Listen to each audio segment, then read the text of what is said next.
Fredrick Augustus Washington Bailey was born in February of 1818 on Maryland's eastern shore.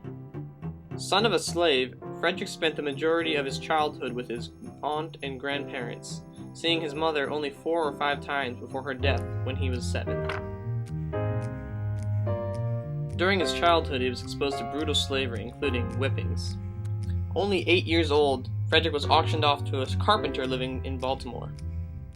It is at this point that Douglass first read of the abolitionist movement, later saying, "It laid the foundation and opened the gateway to all my subsequent prosperity." Douglass was sold to a slave breaker by the name of Edward Covey, who was notoriously brutal.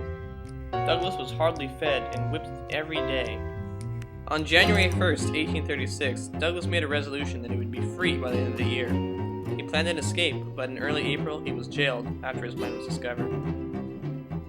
2 years later, on September 3rd, 1838, Douglass finally was able to escape and traveled by train, steamboat, then train again to New York. Several weeks later, he traveled to New Bedford in Massachusetts. Fredrick married a woman who he had met when he was a slave in Baltimore. It is at this time that he changed his name from Fredrick Augustus Washington Bailey to Fredrick Douglass. Living under his new name, Douglass started to read again. He joined a black church and even attended abolitionist meetings. In 1841, Douglass saw William Lloyd Garrison, an abolitionist, speak at the Bristol Anti-Slavery Society's annual meeting.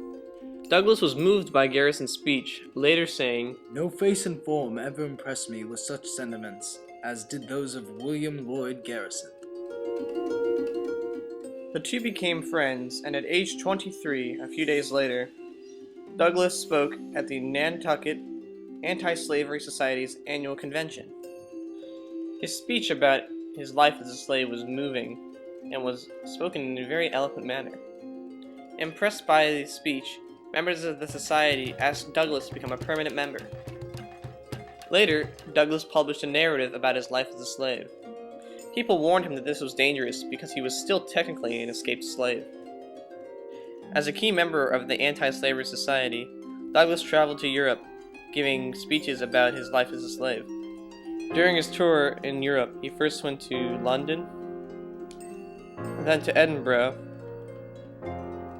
and finally Dublin before returning home. When he returned home, he published his first issue of the North Star. This 4-page weekly newspaper was dedicated to the current events surrounding the Anti-Slavery Society and abolitionist movement. Over the years, the views of Douglass and Garrison ultimately diverged. Garrison began to represent the more radical abolitionists. He denounced churches, political parties, even voting. He also believed that the Constitution was a pro-slavery document. In addition, Fredrick Douglass was becoming more of an independent thinker. For example, at one of his speeches in Syracuse, he said, "The Constitution could be wielded in behalf of emancipation." Douglass also did not advocate the dissolution of the Union, since it would isolate slaves in the South. This difference in opinion led to a bitter dispute between Garrison and Douglass.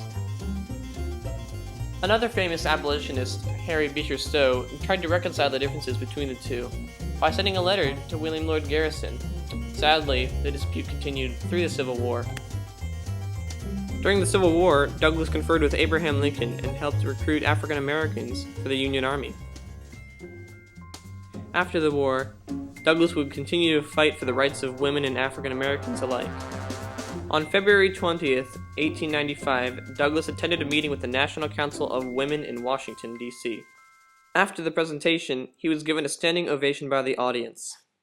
Shortly after he returned home, Douglass died of a heart attack or a stroke.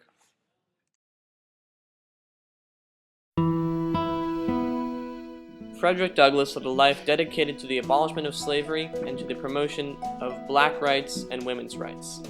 He was a gifted orator who used his word to change the minds of many.